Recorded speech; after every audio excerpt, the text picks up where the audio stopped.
Me antecedendo na tribuna, a senadora Marta Suplicy, a meu juízo, de maneira muito apropriada, chamou atenção para um absurdo que foi a decisão do Superior Tribunal de Justiça, inocentando, não alcançando no rigor da lei este criminoso e dando a ele e criando por conta disso toda uma expectativa e uma percepção de impunidade em relação a um estuprador que, se utilizando de crianças com 12 anos de idade, foi inocentado pelo Superior Tribunal de Justiça. A indignação da senadora Marta Suplicy, a indignação de outras senadoras, é também a indignação de todo o país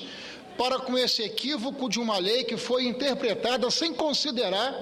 as consequências sociais e a impunidade que isso pode sinalizar para o conjunto de brasileiros, sobretudo quando uma decisão como essa vem de uma corte da envergadura, da responsabilidade do Superior Tribunal de Justiça. Mas não apenas senadora Marta Suplicy, senhoras senadoras, senhores senadores, também a decisão do Superior Tribunal de Justiça em relação à lei seca, quando concluiu uma evidência que já estava sinalizada, que ninguém é obrigado a produzir prova contra si mesmo como conceito e como princípio universal, nesse caso, o direito individual, não é, se sobrepondo ao direito coletivo, aquela regra básica que o meu direito termina onde começa o direito do meu semelhante. Que direito tenho eu de me embriagar, sair pela rua, colocando em risco a minha vida, colocando em risco a vida de um semelhante?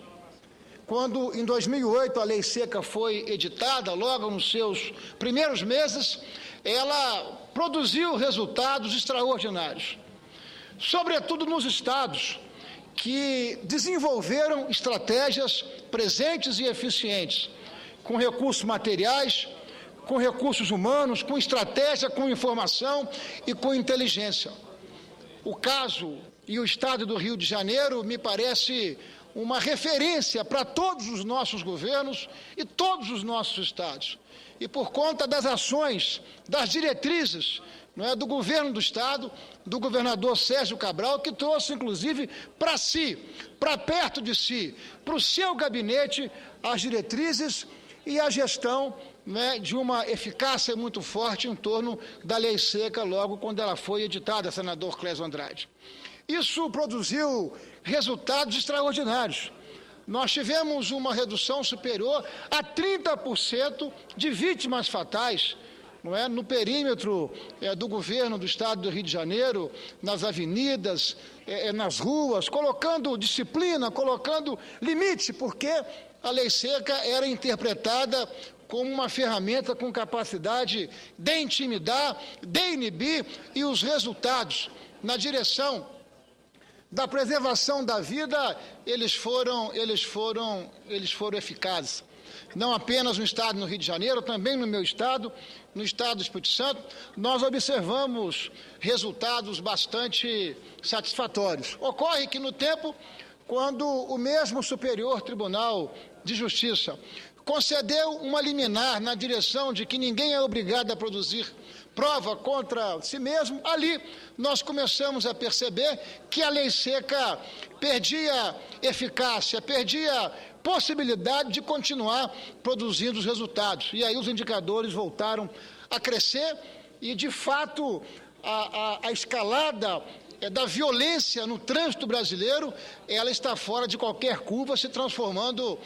numa epidemia. Muito bem, foi nesse período que, chegando ao Senado, nós tomamos a iniciativa de apresentarmos um projeto que estabelece novos critérios para o artigo 306 do Código Nacional de Trânsito. E aí, considerando não apenas o bafômetro, mas considerando outras formas com previsão legal, como a imagem, como o vídeo, como o testemunho, para que nós pudéssemos alcançar aquelas pessoas que, infelizmente,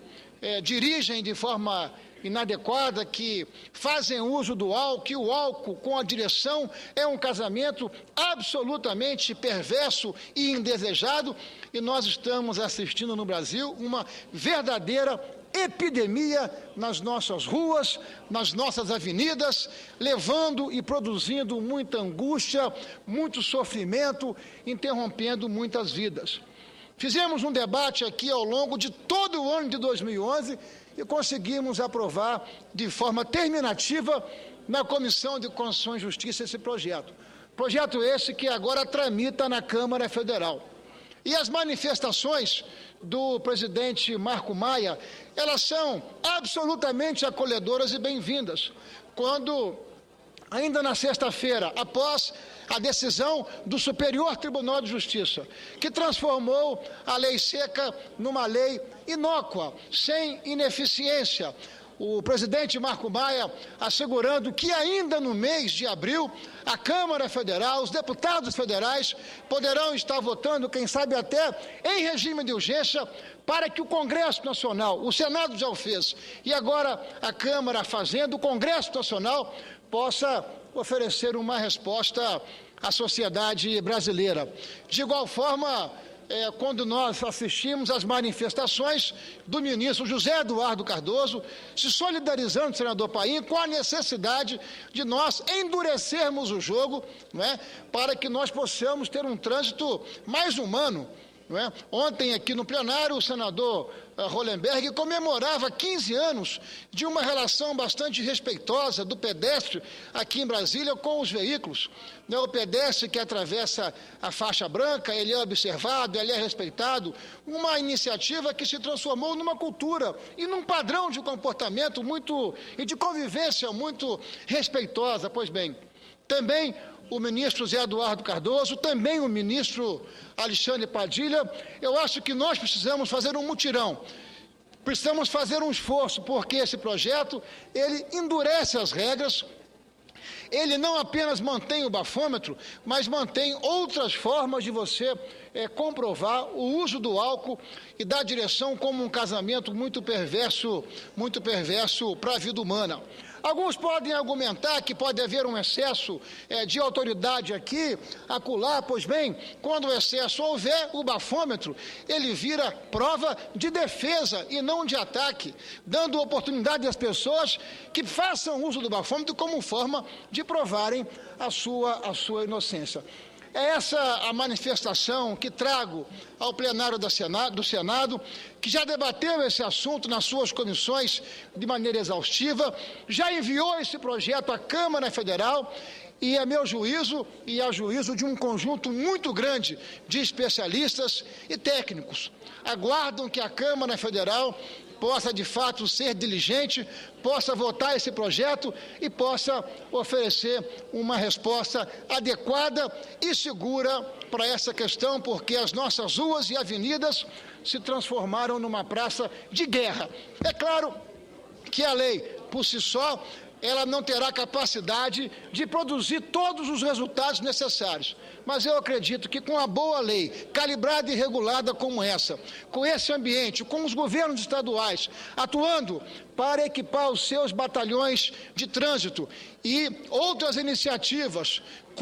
como educação para o trânsito nas escolas, nós possamos, de fato, mudar essa cultura e possamos partir para uma cultura da paz, que é uma cultura necessária na convivência coletiva. Muito obrigado, senhora presidente. Muito obrigado, senhoras e senhores senadores.